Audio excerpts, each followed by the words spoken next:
Get the unmissable news stories of the day. This is the Beijing Hour. Examining the events that impact and shape China and the rest of the world. This is the Beijing Hour, 1 hour of news and information brought to you every weekday. Now here's your host. Tian Lu with you on this Friday, July the 24th, 2026. You're listening to the Beijing Hour, coming to you live from the Chinese capital. On today's program, the Chinese foreign minister meets his Belarusian and Uzbek counterparts ahead of the SCO foreign ministers meeting. US President Donald Trump says he is considering restarting major combat operations in Iran. 2 young Chinese mathematicians have made history as the country's first winners of the prestigious Fields Medal. In business, China reports steady growth in rural consumption and agricultural investment in the first half of the year. In sports, China stands the United States to reach the semifinals of the Women's Volleyball Nations League. In culture and entertainment, China's summer box office is seeing strong momentum. Now checking today's top stories. Chinese Foreign Minister Wang is attending the meeting of the Council of the Ministers of Foreign Affairs of the Shanghai Cooperation Organization member states in Kyrgyzstan.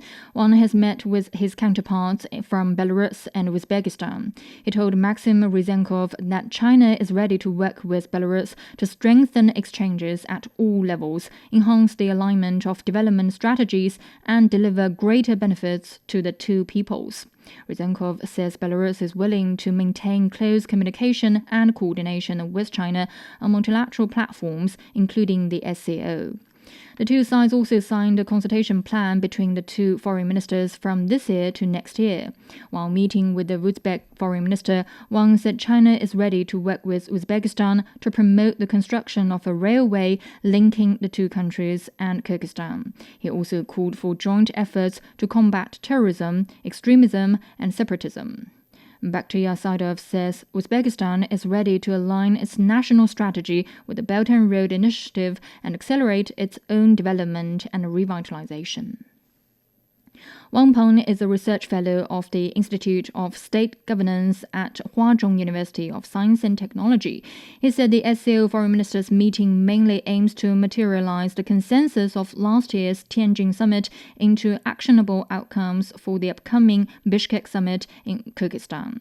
Well, we know the central task of this foreign ministers meeting is to translate the political consensus reached at the Tianjin summit last year into a concrete, deliverable-oriented package for the Bishkek summit this year.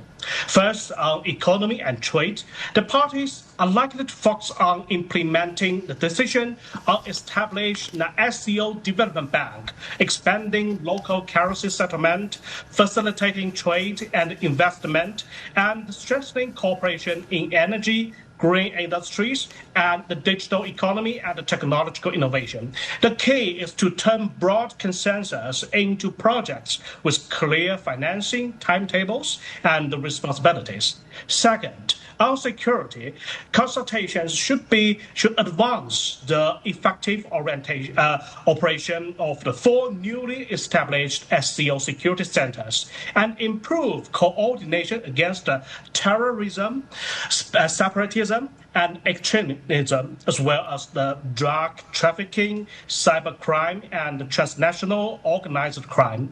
The parties will also need closer coordination on Afghanistan and other regional hotspots, while firmly opposing the bloc confrontation and external interference. Finally, we say connectivity will be a major practical priority. Members are expected to discuss better alignment between national development strategies at the Belt and Road Initiative, improve the railway, highway, and aviation links, more efficient customs and transit procedures, and stronger digital and energy connectivity.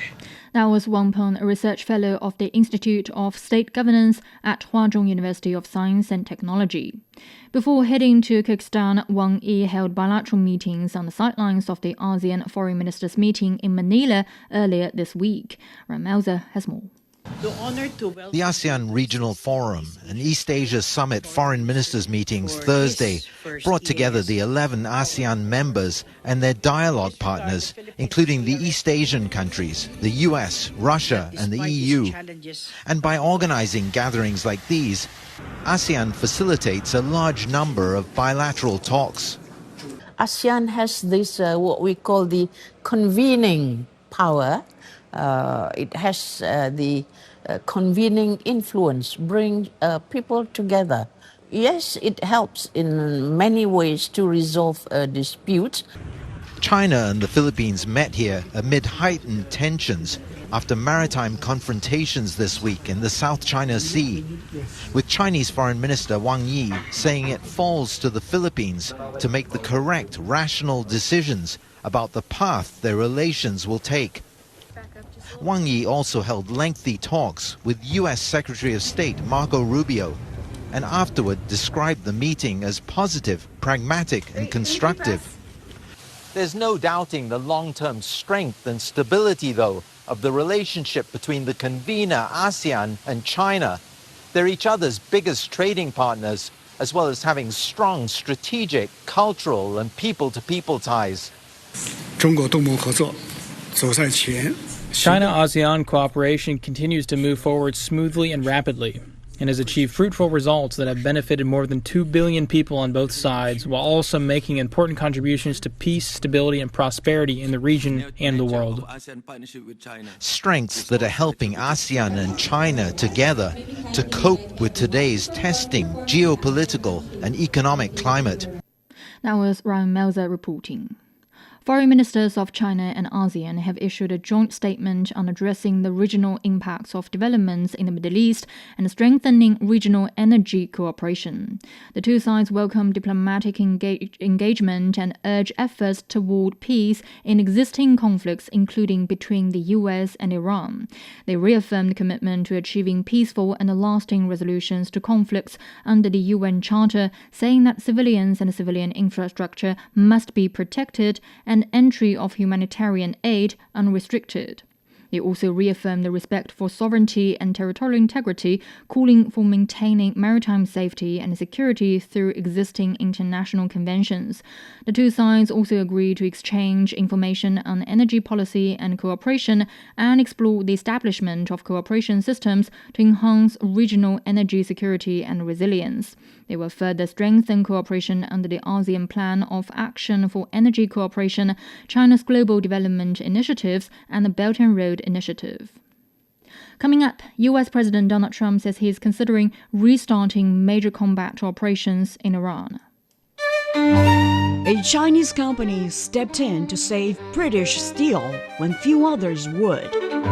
6 years later, the UK government stripped it of control. Was this a commercial decision or another sign that geopolitics is rewriting the rules of global investment? What comes next? Who ultimately stands to pay the biggest price?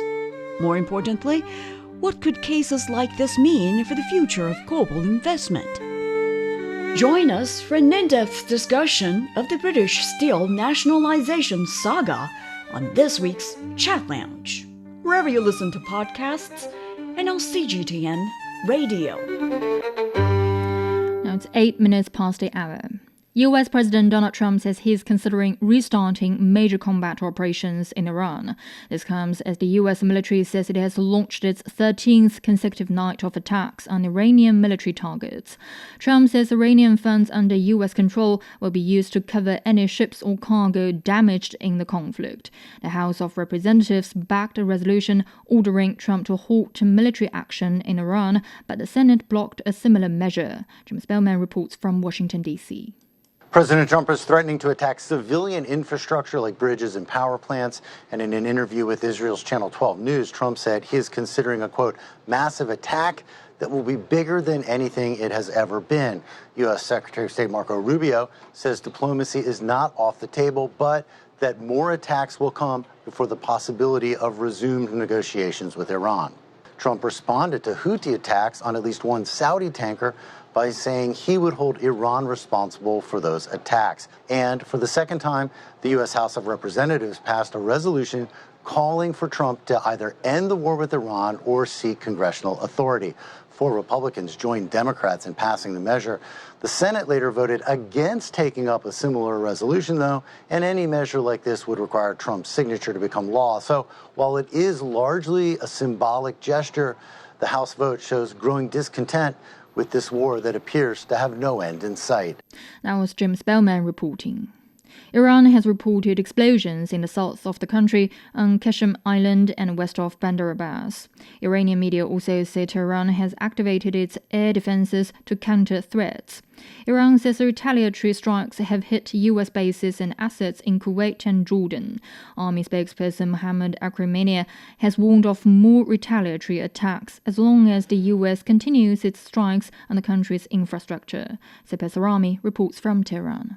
Now we can safely say the MOU has collapsed. All these provinces in the coastline of the Strait of Hormuz, Bushehr province, Azerbaijan, Khuzestan, Hormuzgan, Sistan, and Hamadan, all these provinces, not only near the coastline of the Persian Gulf and the Strait of Hormuz, but also other provinces have been attacked. But the difference that this round of hostilities has is that Tehran has not been targeted. Yes, defense mechanism has been targeted in Tehran, but we have not witnessed any explosions inside the capital. According to U.S. Central Command, U.S. has been targeting aircraft hangars and drone storages. So we can conclude that U.S. primary objective is to loosen Iran's grip over the Strait of Hormuz. So for now, diplomacy really remains out of sight. But 2 days ago, I attended Foreign Ministry's weekly press briefing, and the spokesperson explained to us that some mediation efforts are underway, but he didn't provide us with any further details. But as I said, diplomacy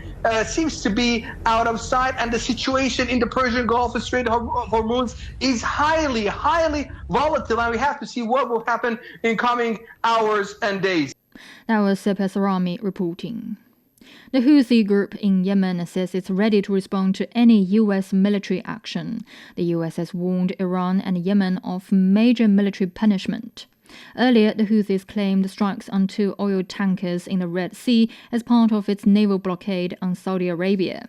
Threats by the Houthi group to create a second choke point on global oil supplies, along with Iran's closure of the Strait of Hormuz, have sent oil prices hovering around the $100 a barrel mark.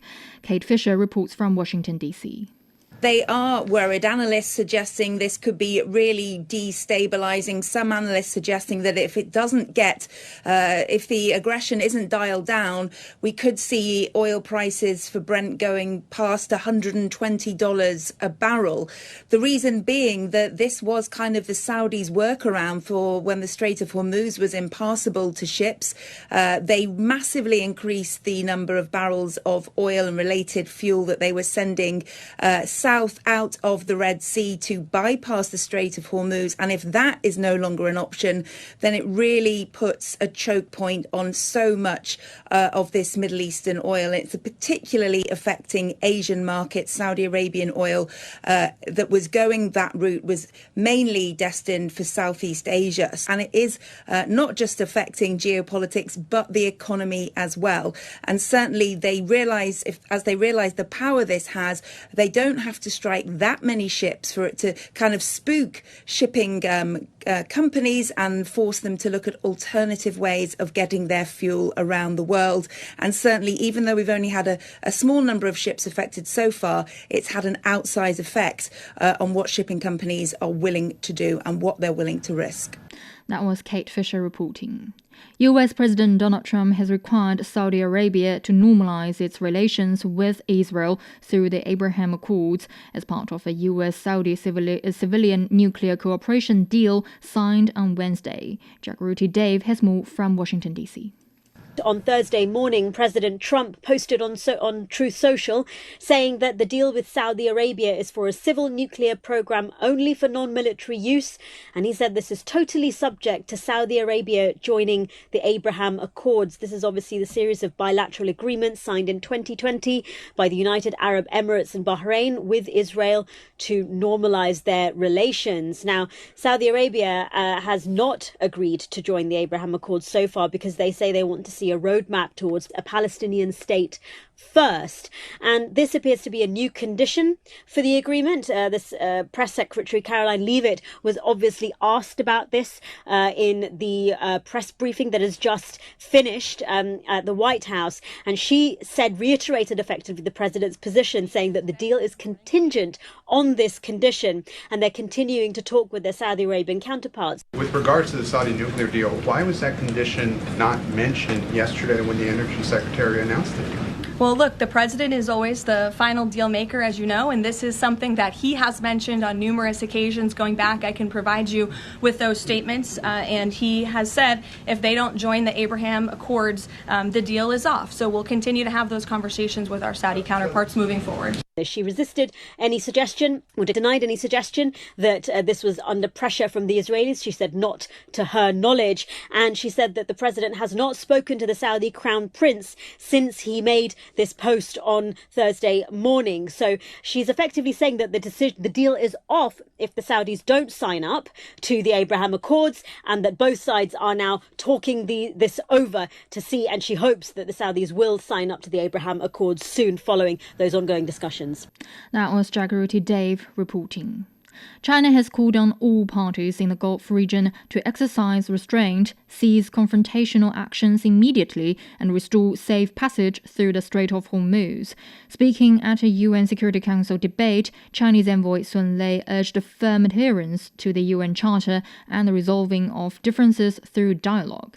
China calls on all parties involved to remain rational and restrained and immediately halt all confrontational actions to create conditions for the restoration and implementation of the Memorandum of Understanding and restore normal and safe passage through the Strait of Hormuz soon.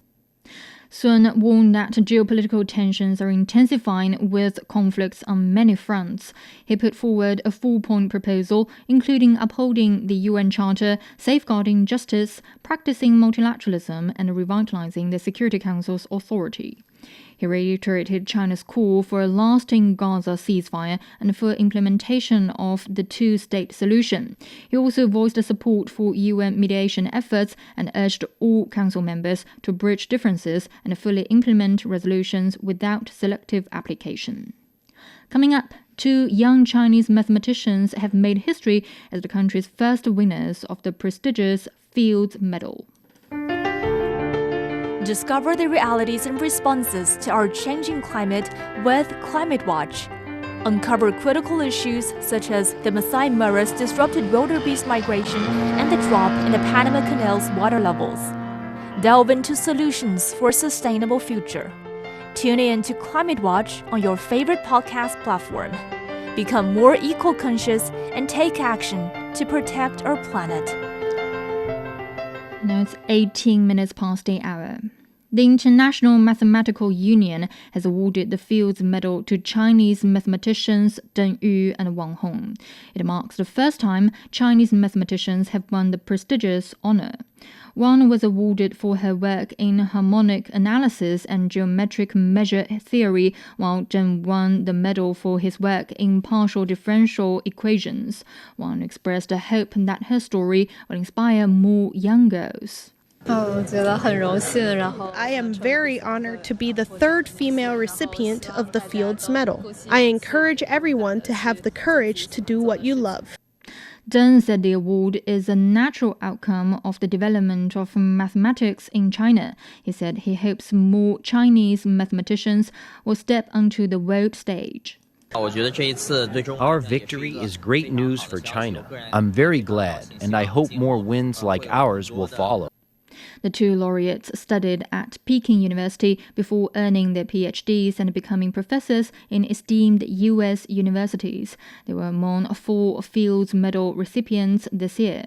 The Fields Medal is the highest international honor in mathematics, awarded every 4 years to outstanding and promising talents under the age of 40. Chinese-American mathematician Shen Xing-Tang Yao won the Fields Medal in 1982, making him the first Chinese-born medalist. During an interview with Liu Jiaxin, he said he was excited to learn that the 2 Chinese scholars had won. How do you assess the significance of 2 Chinese scholars winning the Fields Medal? It's extremely exciting to know that 2 Chinese mathematicians getting Fields Medal. We're hoping to see such an accomplishment many years ago when I arrived in China in 1979. Now it's more than 40 years, and finally we see the great achievement. And I think it means a great deal to China. These 2 Chinese mathematicians grow up in China and were able to train to be first class. And I think many youngsters will feel that they can do it also, especially for women students, because many Chinese families believe that women are not quite appropriate to study math. But now if they see that a great Chinese woman achieved the highest honor in the subject, they may feel very good to see their daughter to get into math.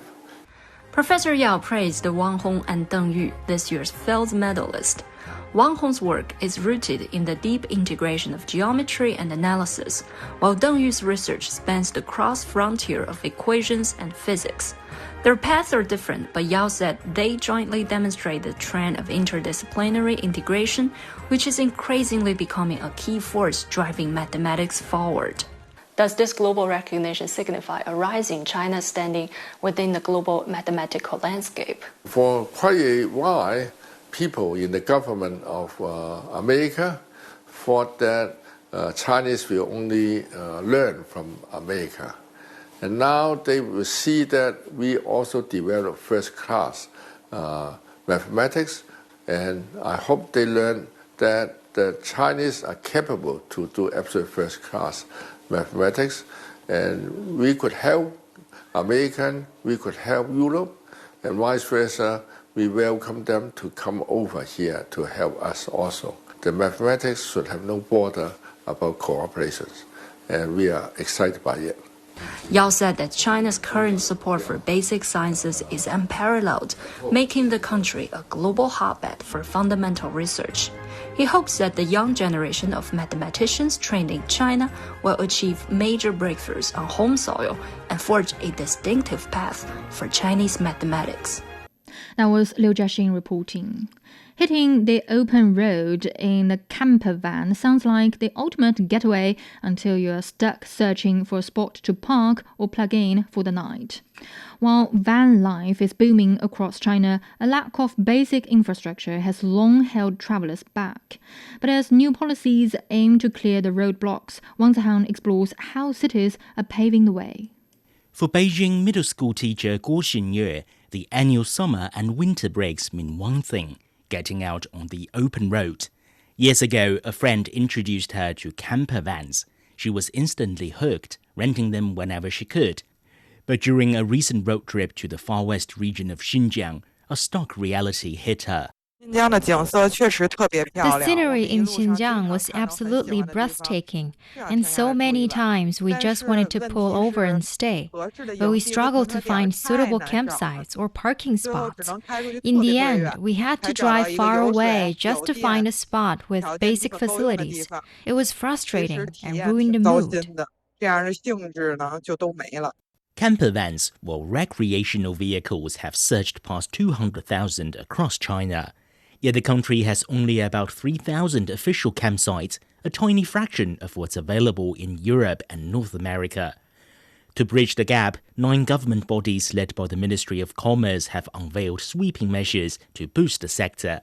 Former Vice Minister Sheng Qiuping noted the initiative urges local authorities to optimize road management and ensure that new or renovated urban parking lots set aside dedicated spaces for camper vans. Local pioneers are already showing how it's done.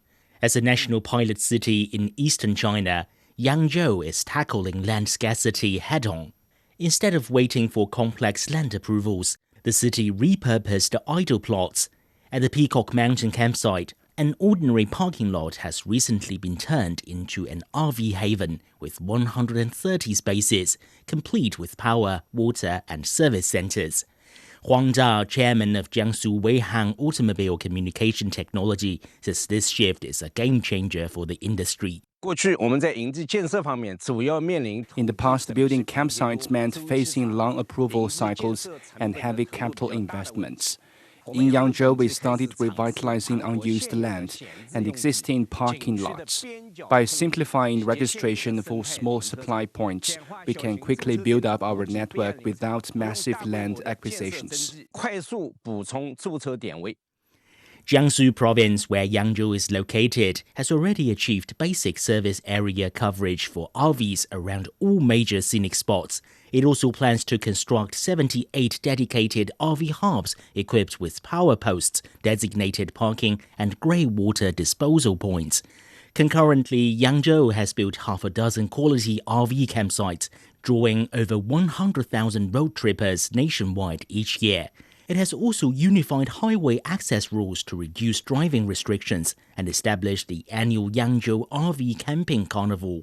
Today, Yangzhou hosts a thriving supply chain, manufacturing 1 out of every 10 camper vans in China. And that supply chain is powering a wider trend.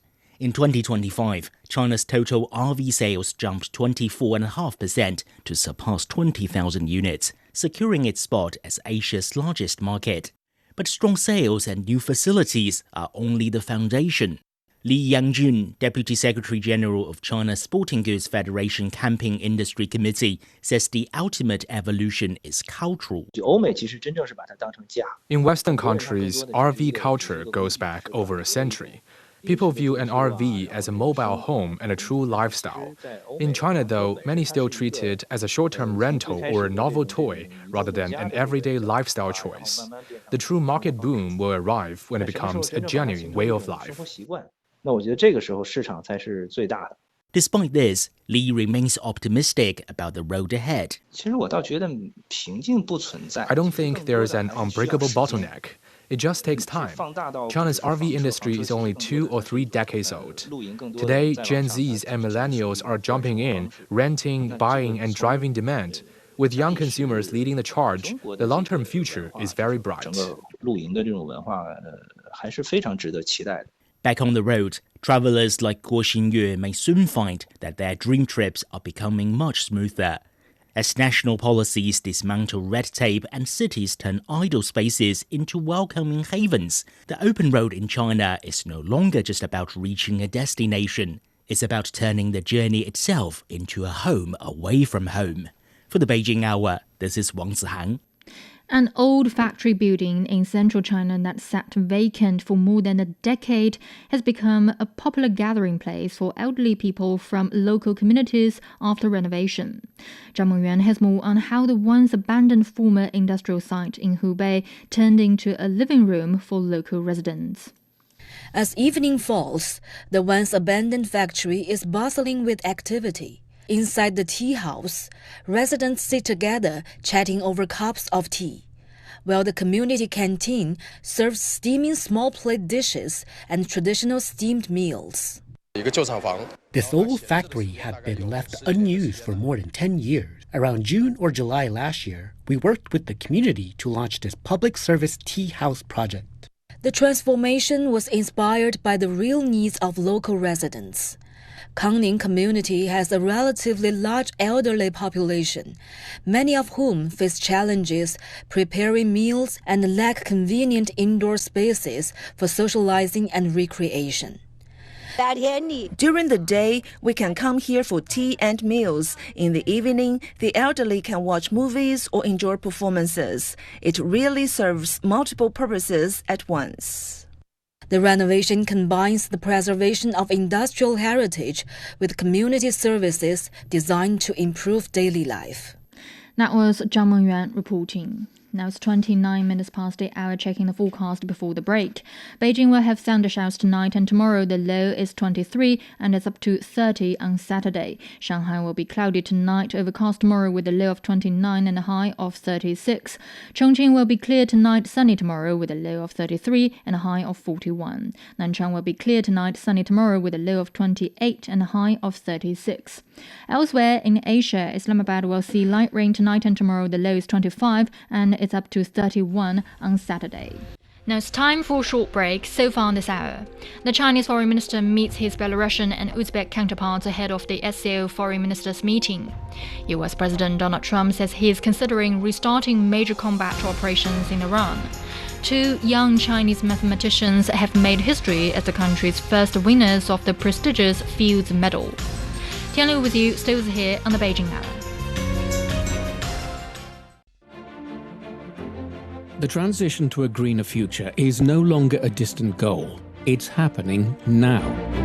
In power plants, factories, farms and cities across China.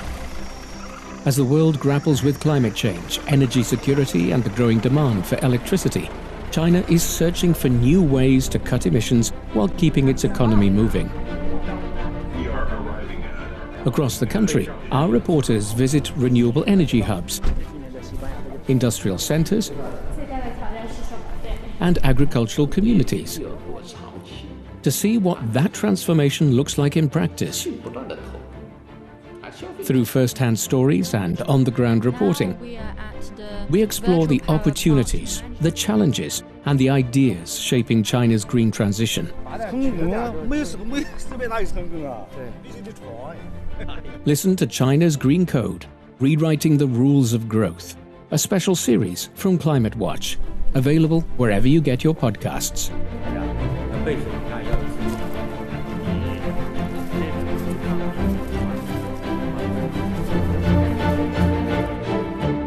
Examining the events that impact and shape China and the rest of the world. This is the Beijing Hour, 1 hour of news and information brought to you every weekday. Now here's your host. Tian Liu with you on this Friday. Still to come, in business, China reports steady growth in the rural consumption and agricultural investment in the first half of the year. In sports, China stuns the United States to reach the semi-finals of the Women's Volleyball Nations League. In culture and entertainment, China's summer box office is seeing strong momentum. To contact us, you can email radio@cgtn.com or follow our X account @cgtnradio. You're also welcome to subscribe to our Substack newsletter Beyond Beijing for the world's biggest stories, along with sharp insights and exclusive analysis. But first, checking today's headlines. China has placed 14 European Union entities on its export control list, banning exports of dual-use items to them. The Commerce Ministry says the move is in response to the EU's latest sanctions targeting 14 Chinese mainland and Hong Kong companies over alleged links to Russia. China says the decision aims to safeguard national security and fulfill international non-proliferation obligations.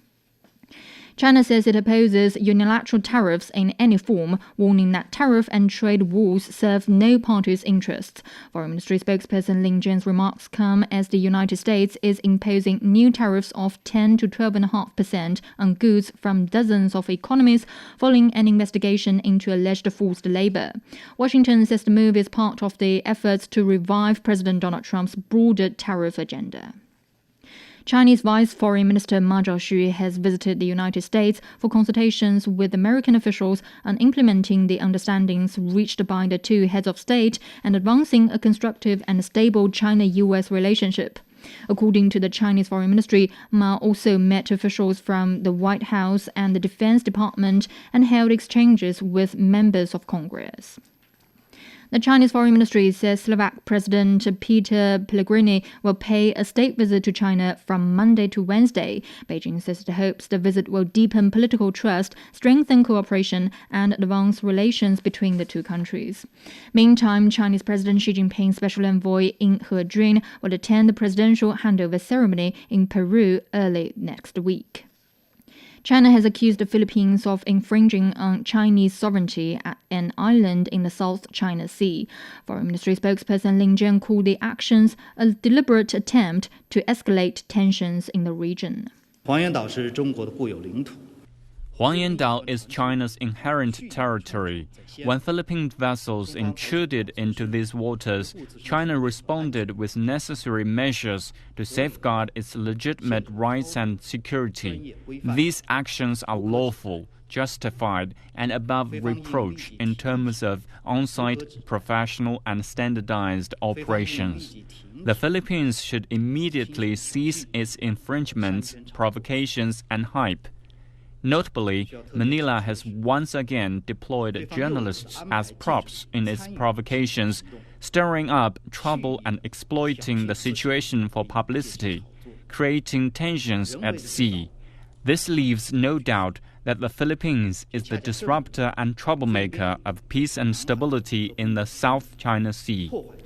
The China Coast Guard says it has taken lawful control measures against the Philippine vessels engaged in illegal activities within the territorial waters of the island.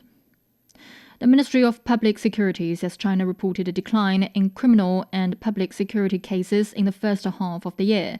Criminal cases were down 16.5%, while public security violations dropped by 11.3% from a year earlier. Meantime, officials also say China will initiate an international alliance against telecom and online fraud. The founding ceremony will be in September at this year's conference of the Global Public Security Cooperation Forum.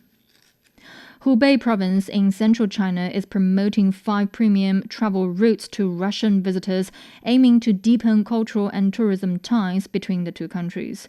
The routes include a Yangtze River cruise, a Wuhan city tour, an ecological itinerary featuring Wudang Mountain and the Three Gorges, a historical Chu culture route, and an ancient tea trade trail.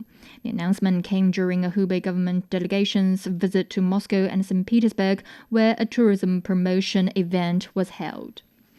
You're listening to the Beijing Hour. Coming up in business, China reports steady growth in rural consumption and agricultural investment in the first half of the year. The Beijing Hour, your window on China and the rest of the world. 36 minutes past the hour, turning to business, here's Wang Zihang. Thank you, Tianlu. Stock markets on the Chinese mainland closed lower on Friday. The Shanghai Composite was down over 1.6%. The Shenzhen component lost around 2.5%. Motorcycle and major bank shares led the gainers. Elsewhere, Hong Kong's Hang Seng Index declined almost 1% on Friday. Japan's Nikkei dropped over 2.7%. Chinese authorities say the country's agricultural investment and rural consumption grew steadily in the first half of the year as rural demand continues to be unleashed. According to the Ministry of Agriculture and Rural Affairs, fixed asset investment in the primary industry reached 460 billion yuan, up 0.9% on a yearly basis. That's around $68 billion. Rural retail sales of consumer goods exceeded 3.3 trillion yuan, rising 2.5%. That's 1.3 points higher than the urban growth rate. Meanwhile, China has cumulatively developed over 66.7 million hectares of high-standard farmland, providing strong support for grain output. The country has also steadily advanced its seed industry invigoration initiative, with domestically bred crop varieties now covering 95% of total planting area. For more on China's agricultural development, Michael Wang spoke with Liu Zhiqin, a senior research fellow with Renmin University of China. Mr. Liu, we do see a lot of extreme weather events, of course, around the world and here in China as well. Global food prices are also volatile. How confident are you that China can sustain this momentum when it comes to boosting its agricultural economy and its rural economy throughout the rest of the year? I think it's quite easy to see why I and other people that have great confidence in the agricultural modernization in China, especially for this year and for the next 5 years development. The confidence comes from the strength, the real strength we have. Because as we know that in the past 3 or 4 decades, China has well developed its agricultural basement and development and also plan for the future. So it is very important because we have the real strength to deal with all different conditions of weather conditions and also especially some special pressure from external market. For instance, the other market that want to mislead or navigate China's products, agriculture in different ways or in different pressures. But China has deal and resisted this very well with a good result.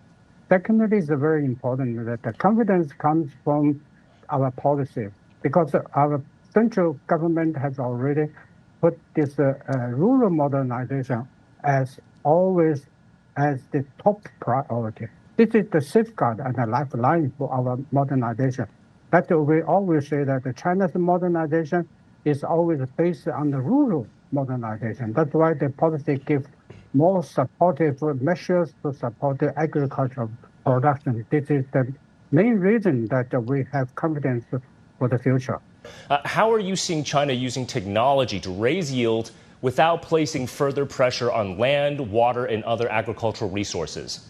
Yes, this is true. Actually, this year and the last, I think China has met many challenges and uncertainty, especially during the extreme weather conditions, for too hot, too cold, or windy storm, and the different challenges always has the pressure on the agriculture product. Nowadays, I think the technology help us to change this point, that the people can deal with the weather conditions in different technologies. As we know that we have a very solid warning system for storm, for bad weather or extreme weather. We have well prepared to deal with all these different challenges. That was Senior Research Fellow Liu Zhiqin at Renmin University. China recorded a 20.4% surge in international visitor arrivals in the first half of the year, with visa-free entries accounting for nearly 78% of the total. According to the Chinese Ministry of Public Security, international visitor arrivals totaled nearly 23 million in the January to June period. The ministry says it has introduced measures to support the island-wide special customs operations in the Hainan Free Trade Port in South China. It also stepped up efforts to better serve the public and businesses and crack down on nearly 19,000 infringement and counterfeiting cases, with nearly 34,000 suspects arrested. China launched island-wide special customs operations in the Hainan FTP in December last year. It aims to promote free trade, boost international business, and transform the Chinese tropical island into a tourist destination with global influence. China is home to more than 2 million industrial robots, more than the rest of the world combined. Now those robots are increasingly finding buyers overseas. In the first half of this year, China's industrial robot exports rose nearly 19% on a yearly basis to around $930 million. Chinese-made industrial robots now sell in 141 countries and regions. Wang finds out why more overseas customers are choosing them. Chinese-made industrial robots are becoming an increasingly common sight in factories around the world. Manufacturers are running around the clock to keep up with demand. From welding and sorting to heavy lifting, Chinese robots are taking on a growing range of industrial tasks. So what's driving their popularity? Price is one factor. By producing key components in-house, manufacturers say they're able to cut costs while maintaining performance and reliability. Since all core components, including motors and drives, are developed in-house, our collaborative robots are 30 to 40% cheaper. Demand is rising across Europe, North America, and Southeast Asia. But price alone doesn't explain the boom. Chinese companies are exporting complete automation solutions, from hardware and software to system integration. Years of experience in applying robotics across 70-plus industries have become an export of their own. And the service doesn't stop after delivery. Since January, our export orders have increased by more than 30%. With our after-sales team based in Southeast Asia, we can respond quickly to our customers' needs. And demand could be set to grow even faster. For the first time, bionic robots and cleaning robots have been given their own customs codes, a sign that these rapidly expanding categories are entering the global mainstream. At the same time, manufacturers worldwide are shifting towards smaller production runs, greater product variety, and smarter manufacturing. That's driving the demand for intelligent and adaptable robots, and many see humanoids as the next step. It may look like robot fight night, but think of it as a job interview. These robots can keep their balance, recover from falls, and keep operating even after taking a huge hit. Those are exactly the kinds of capabilities manufacturers are looking for, and many are already being tested in Chinese factories. AI and embodied intelligence will allow robots to be deployed in many more real-world scenarios. There are still challenges ahead, from advanced chips and high-end sensors to building stronger global service networks. The race is far from over, but China has already built a strong head start. That was Huang Fei reporting. The president of the European Central Bank has warned that inflation in the Eurozone will likely remain above the target level throughout the first half of 2027 due to the Middle East conflict. Christine Lagarde says the impacts include the surge in energy prices and its spillover effects on goods and services prices. Lagarde says while the ongoing Middle East conflict continues to add pressure on the economy, economic activities in the Eurozone have picked up in the second quarter. Meanwhile, the ECB says it will keep the three key interest rates unchanged. According to the bank, energy prices still stand notably above levels prior to the outbreak of the Middle East conflict, and inflationary impacts stemming from those prices have yet to materialize in full, with uncertainty remaining high. The ECB raised its three key interest rates by 25 basis points in June, its first rate hike since September 2023. And finally, preliminary estimates from the Consumer Confidence Index in the euro area show improved sentiment for a third straight month. But despite the improvement, consumer confidence has not yet recovered the losses incurred since February and remains below its long-term average. The index is based on household surveys concerning expectations of household financial situations, the possibility of savings, and unemployment. Thank you very much. And that was Wang Zihang with Business. You're listening to the Beijing Hour. Coming up in sports, China stuns the United States to reach the semifinals of the Women's Volleyball Nations League. Sideline Story brings you all things sports related. The hottest topics, latest events, juiciest stories, all with a very personal take.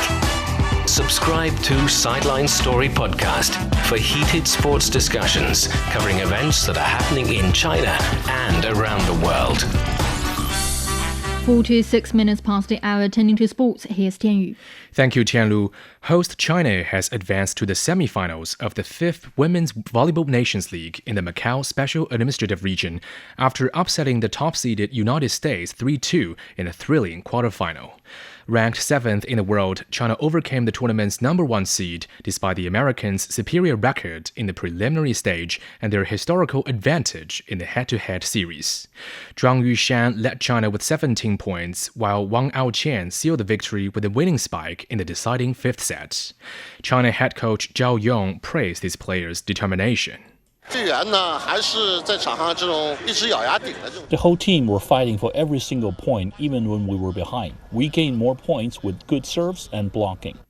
China will next face world number 4 Turkey in Saturday's semifinals after the Turkish side defeated Canada 3-1, while the other last 4 clash will see Brazil take on defending champions Italy.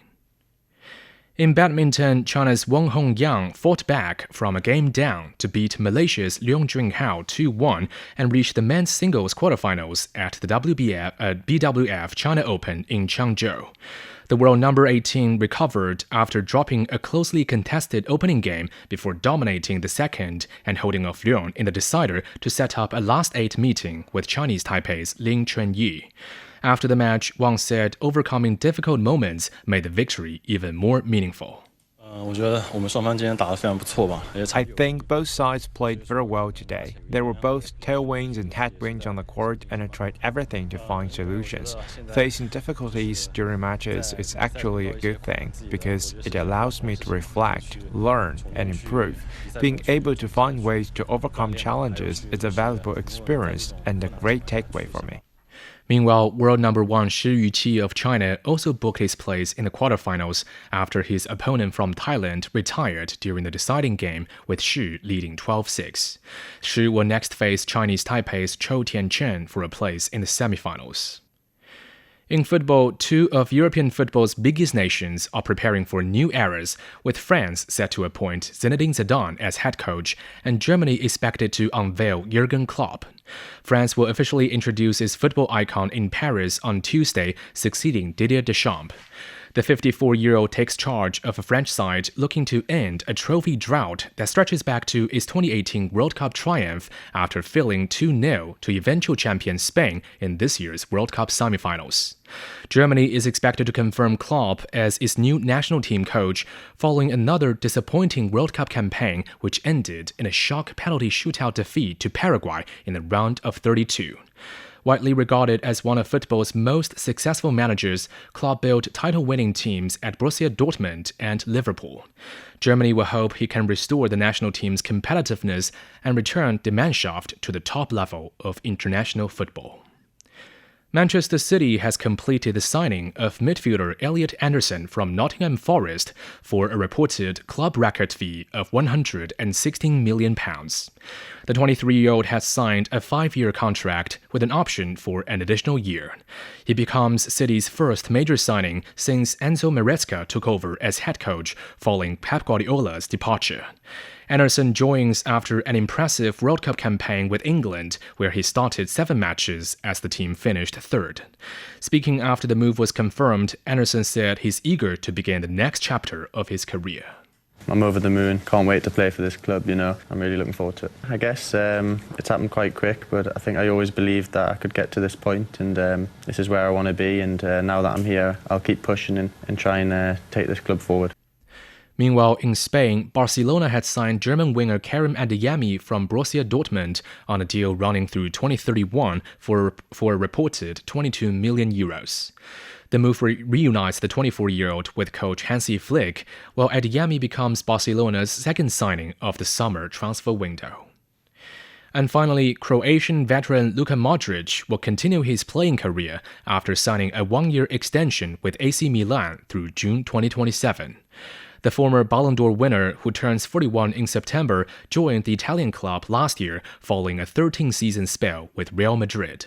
His previous contract expired at the end of June, and he had said he would decide whether to continue playing after Croatia's World Cup campaign, which ended with a round of 32 defeat to Portugal.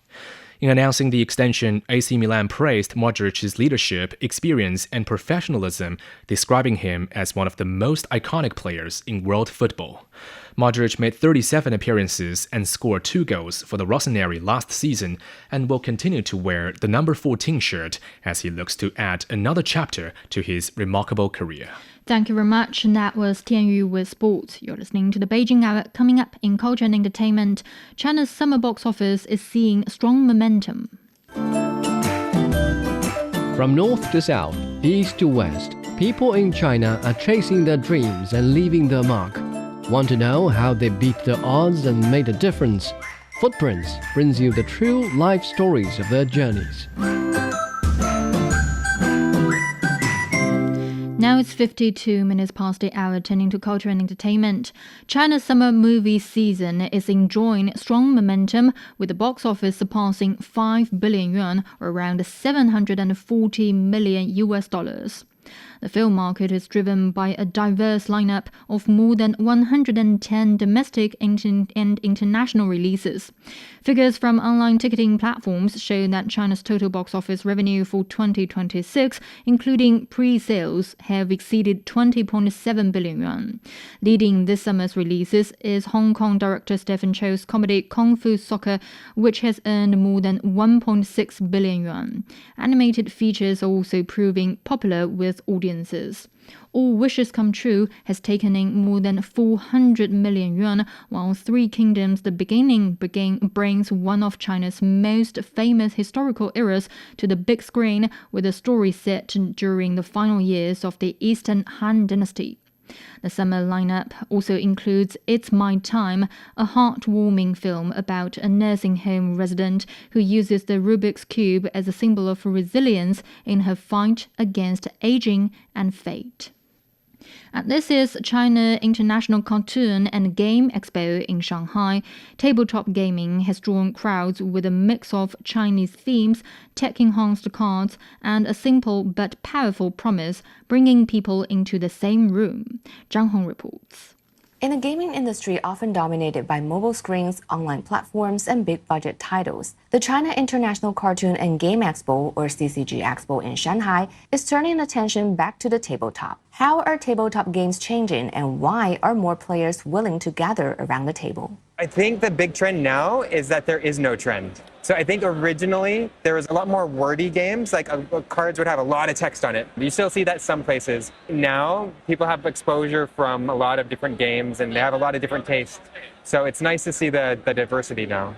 Dylan Coyle makes family-level games in both Chinese and English. He says the market today is less defined by one dominant style. That diversity can be seen across the exhibition floor. Players are sitting down, learning rules, drawing cards, moving pieces, and testing strategies. For many, the reason to come is simple. Compared with video games, board games are better for face-to-face communication.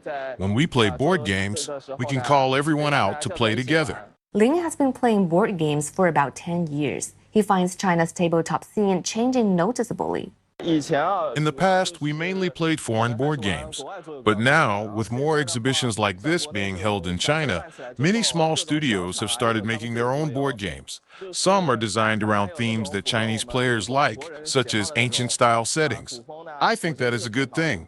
One example is Tofu Shifu. Players are not fighting monsters or building empires. They're running a tofu shop, making tofu products, upgrading the shop, managing resources, and planning each move as part of a business simulation. Tofu is a theme with a lot of room to explore. If it is made thinner, it becomes soy milk or tofu pudding. If it is dried, it becomes dried tofu. If it ferments, it becomes hairy tofu. That was roughly the idea. It also feels very Chinese.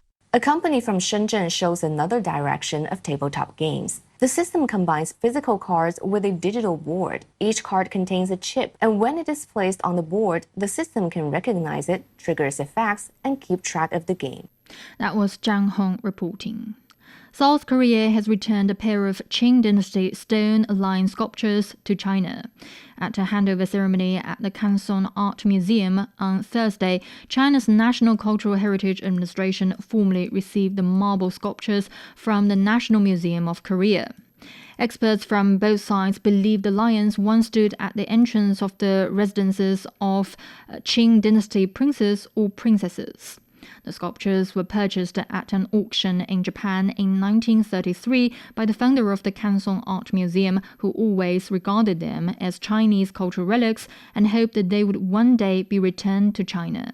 Consultations on the return began late last year.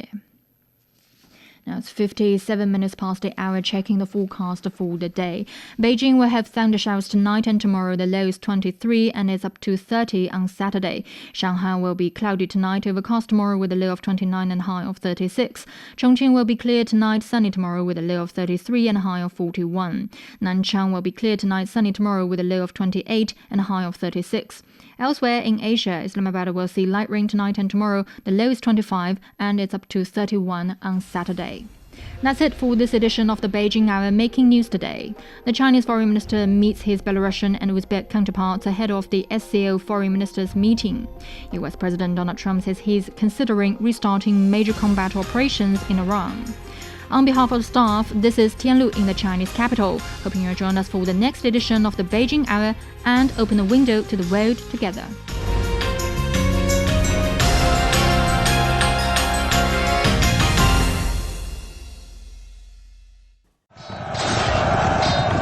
The best military commander is not he who fights 100 battles and wins every one of them. The best military strategy does not lead to the desiccation of the enemy's capital city. Decoding the Art of War will help you understand why there's no art in war and how Sun Tzu stayed undefeatable using the science of war, with fun stories and insightful breakdown of famous battles. Find Decoding the Art of War wherever you listen. A poem for the Tibetan antelope, the gentle spirit of the Shanghai Seazon Plateau, spoken by voices from across the world. Every spring, female antelopes migrate hundreds of miles to Zhuonai Lake to give birth, as we build gentle passages for their journey. Hello, little Tibetan antelope. Eyes opening to the light for the very first time. To see a world in a grain of sand, and a heaven in a wild flower. So much wonder calls for so much courage. But have no fear. The way home is right there, waiting for you. From the snows of Kunlun to the winds of Tangula, the wilderness will teach me to be strong. But the call of life itself never ceases. A train runs toward the horizon. a road stretches through the wilderness. The bridge that soars through the clouds is no barrier across the land, but a gateway to where I truly belong. Tibetan antelope's hoofprints loosen the soil, letting snow melt sink into the earth. Human presence passes through, but we've never walked this land alone.